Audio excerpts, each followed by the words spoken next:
Ladies and gentlemen, I'm going to need you to pay very close attention right now to what's happening because things are changing right before your eyes. You got Democrats who are now, it's no doubt about it, they're fully embracing socialism, and they're using the age-old excuse of this is what it will take to defeat Trump to defeat Republicans. Meanwhile, Zohran Mamdani has everyone falling in line as he's doubling down on abolishing ICE, defunding the police, and even getting rid of prisons in America. As always, smash that thumbs up button. That's the best way to let me know that you enjoy the content. For more, subscribe to the channel. Let's start right here. But they're saying that if you're a socialist, you're not a Democrat. I mean, is there room in the party for both of these views? Yes, here I am. And here are so many more. And I think what makes our party a beautiful party is the fact that it's a big tent, that we have But you've also said it has to be a party with a spine, with a backbone. Yes, so even a tent has to stay up. Yes, so, you know, does it have to stand firmly for these ideas that you're talking about that others are calling dangerous? I think it has to stand for working people. And I think it has to be willing to fight for working people. And I think that there are some who are offended by the prospect of a party that knows who it fights for and goes every day to work for that. Because what we've seen over many years is a willingness to not only explain away the status quo, but frankly even to look to benefit from the status quo. And that's not what working people are looking for from our party. Yeah, and so I want you guys to understand the new trending phrase that you are now going to hear from the Democratic Party is that it's a big tent party. Oh, we want everyone to join our party. That shows how diverse we are. Which sounds good until you actually start listening to some of the things they're advocating for. Things that the candidate, Zohran Mamdani, endorsed, who won congressional districts, are advocating for. And Mamdani's not backing away from it, any of it. Abolishing ICE, defunding the police, getting rid of prisons, which somehow is now a debatable topic. Take a listen. Now, you know, there's been a lot of attention. One of the candidates you supported who won, who knocked off an incumbent Democrat, is Darlisa Villa-Chevalier. She said some very controversial things, including calling for the abolition of prisons, couldn't say whether or not somebody who had committed murder should be in prison, called for open borders against all deportations, including those of violent criminals. Are those positions that the Democratic Party could win on nationally? I think what the Democratic Party can win on nationally is a focus on working people. And I think that what I saw from Darlisa when I would walk the streets of her district was a focus on what she describes as a politics of life. She would talk about how we have to invest in babies, not bombs. She's now going to represent what is one of the poorest districts in the United States of America. And what people in that district are exhausted by is a politics that has justified the spending of tens of billions of dollars in killing civilians overseas while working people are struggling just to do the basics. But how does abolishing prisons or having open borders fit into that? I mean, do you see how those are ideas that a lot of your Democrats that are warning about what happened here say are toxic? Most of America won't go along with it, are bad ideas. They're dangerous ideas. I think what the focus of her race was, what the focus of her candidacy was about the struggle that working people are facing. And I think that we can have disagreements on policy positions. What we have to agree on is what are we fighting for and who are we fighting for? She showed that in her race, and I think that many people will come to appreciate that in her leadership to come. So we can disagree on something as basic as whether or not there should be prisons? That's not your position. There are prisons, yes. And what we're also showing in this city is that safety is not something that's up for debate. Yeah, that's because the focus of her race was to deflect away from the comments that she made, her true beliefs as much as possible. Think about what Mamdani is choosing to double down on, ladies and gentlemen. Abolishing prison is a policy decision now.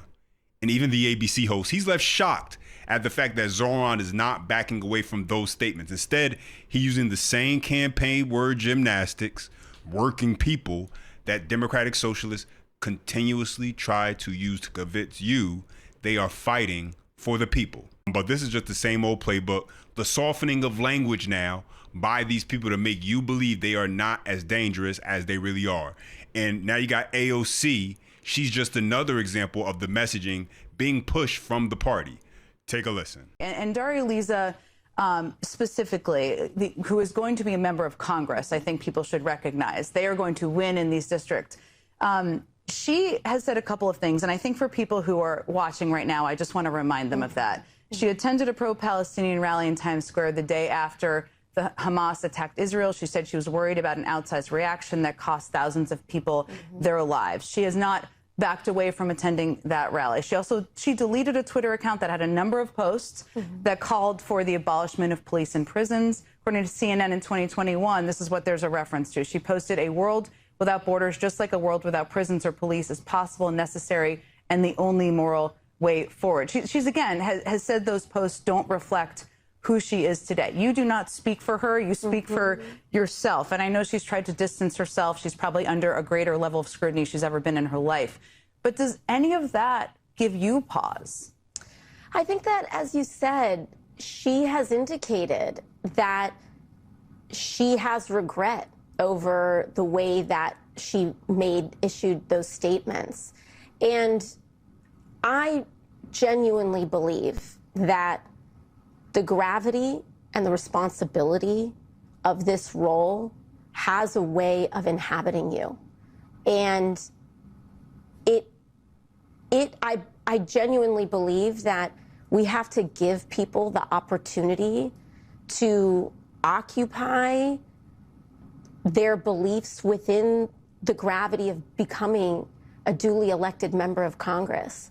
And I think that in the process of running for election, in the process of getting to know your constituents, it's very different than when you're only speaking as an activist or years ago or whatever that may be. But I think where we are right now is that the people of New York's 13th district have elected her. And she is responsible and has absolutely, I think, expressed a sense of responsibility in how she wants to lead. And so according to AOC, Mamdani-backed candidate Daralisa Chevalier, she just changed. She's no longer that person. That's how she thought as an activist. But now you should give her a chance because she understands the responsibility she has because of this newfound power.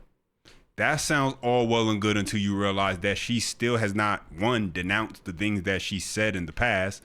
Instead, when she's asked about these things, ladies and gentlemen, she just dodges and avoids answering the question. And so how can someone be truly changed when they do not even acknowledge the change or the difference in mindset, if it truly exists? What AOC is doing is trying to convince people that they should just give Democratic Socialists a chance, give them a shot, not listen to what they say, but instead just follow them blindly.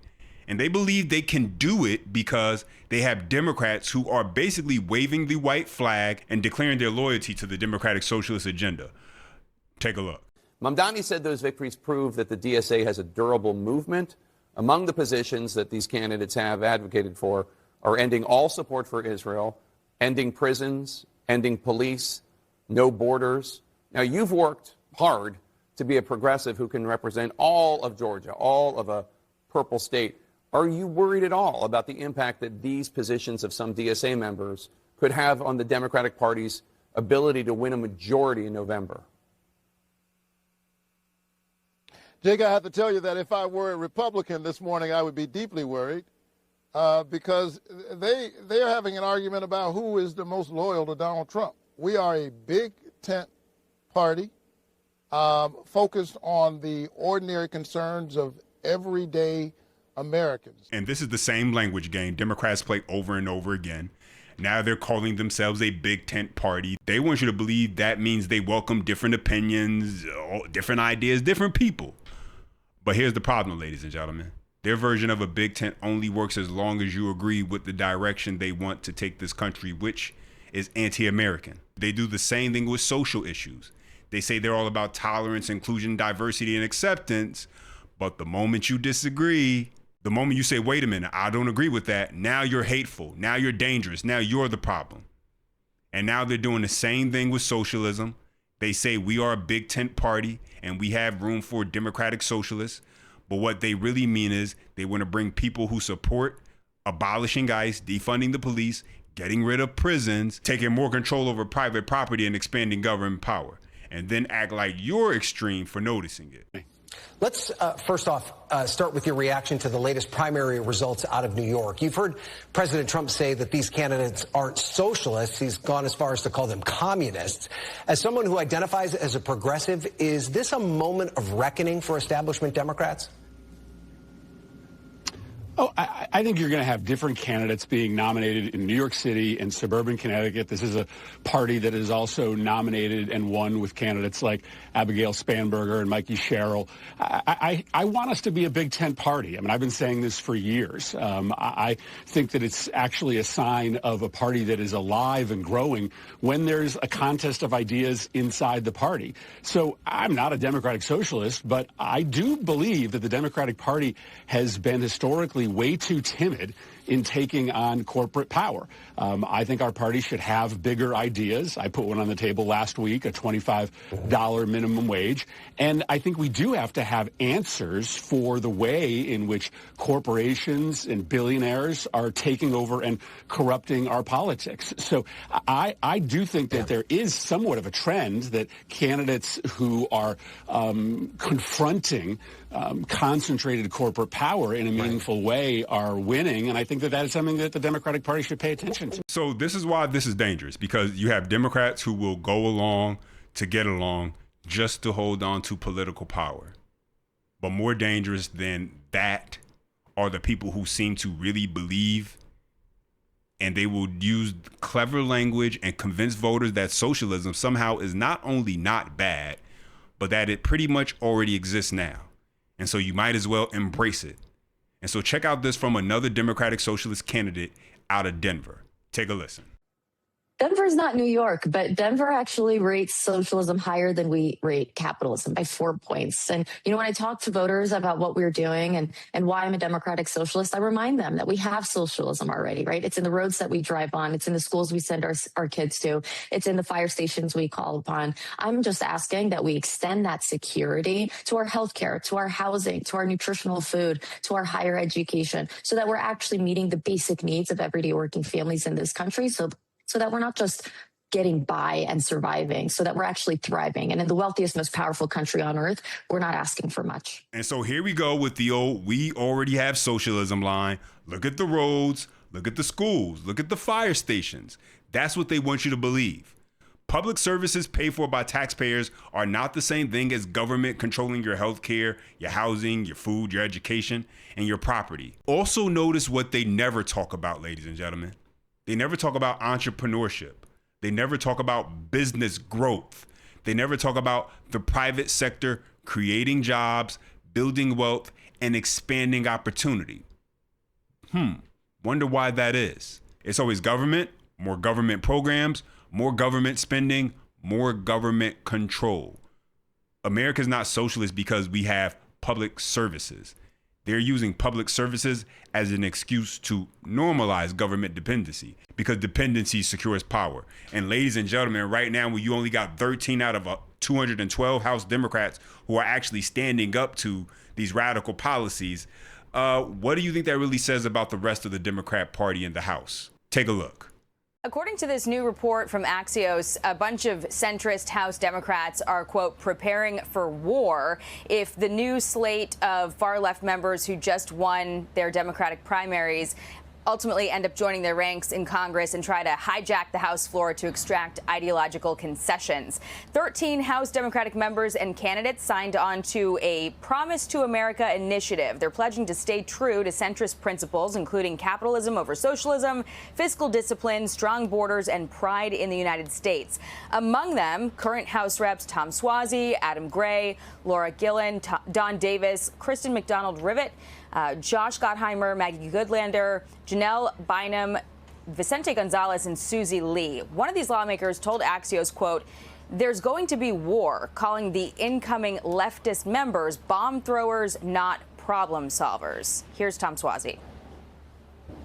As we said in our pledge, you know, we're for capitalism, not socialism. We're for safety, not lawlessness. We're proud of America, not ashamed of America. And we need to be promoting those things. And, you know, the far left and the far right, you know, they're all very well organized. But those of us that don't support those far left or far right principles need to do a better job organizing and getting our message out. I'm going to go ahead and leave it right here. The Democrat Party has no one to blame but themselves, ladies and gentlemen. They tried to blame Trump for everything, but because they spent all their time opposing the president with no real solutions, they created what is now taking over their party, what has taken over their party. You see many of the Democrats going along because they see Hakeem Jeffries on one end, who is not leading the party, has no vision, and only regurgitates the same washed up Trump derangement syndrome language every time he gets in front of a camera. Then you have the Democratic Socialists, and they are convincing Americans, some out there, that they can deliver a socialist utopia. And while sure, it may be foolish to you and I, or anyone who doesn't fall for it to believe in it, I said this before, there's only so much of it's Trump's fault anyone will listen to before they say, well, what's your plan? And Democrats had no plan until the socialists gave them one, even if it was an awful one. But those are my thoughts in the update. Now I want to hear from you. Drop your comments down below. I appreciate when you guys take the time to chime in. Don't forget, smash that thumbs up if you enjoy the content. Best way to let me know. Subscribe to stay locked in with future content. And as always, until next time.